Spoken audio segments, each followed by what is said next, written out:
My name is Elias, and I work as an artifact cataloger at the Lydian Museum of Antiquities. The museum is enormous, quiet, and always cold. A place where history feels asleep under layers of marble and dust. On this particular day, I was assigned to the newly opened Greek wing, a dim corridor usually reserved for researchers and scholars. As I turned into a small alcove filled with Hellenistic portrait statues, I froze.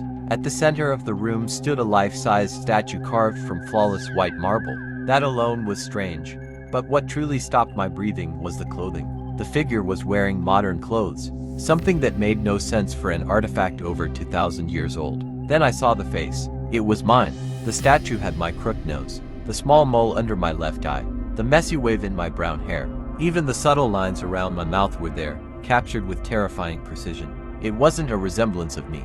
It was a perfect copy. Worse still, the statue wasn't calm or noble like most ancient portraits. Its head was thrown back, mouth stretched wide in a silent scream. The veins in its neck bulged. Every detail captured pure, unbearable terror, frozen in stone. I stumbled backward until I hit the velvet rope. My mind raced. This had to be a prank from the modern art installation. Anything but what it looked like. I checked the plaque beneath it. Portrait of the architect, found in Anatolia. Circa 150 BCE. I spent the next hour circling the statue, desperately searching for a flaw that would prove it wasn't me. I found none. It felt like I was staring at my own death mask, carved centuries before I was born. When I told the museum director, he laughed nervously and brushed it off. He called it coincidence, a psychological projection, nothing more.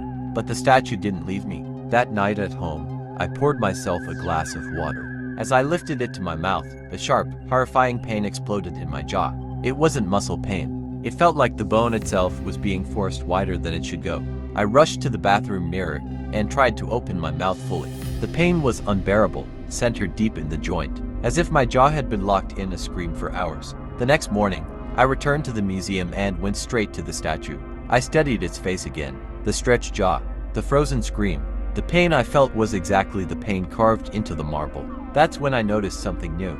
On the statue's right wrist, the marble surface looked rough and uneven, almost crystallized. Near it was a faint red-brown stain. I looked down at my own right wrist. The skin there felt stiff.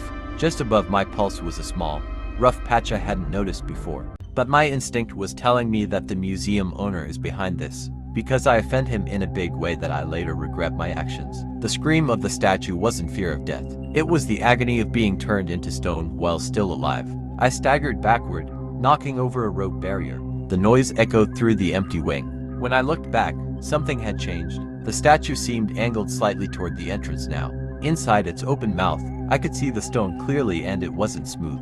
It was porous, uneven, disturbingly similar to calcified flesh. The statue wasn't the man screaming. It was his warning. A thin crack suddenly appeared along the statue's right shoulder, crawling down the arm and stopping at the wrist. At the same moment, an icy stiffness spread across my own shoulder, my skin tightening, growing pale. I ran. I fled the museum, finally understanding the truth.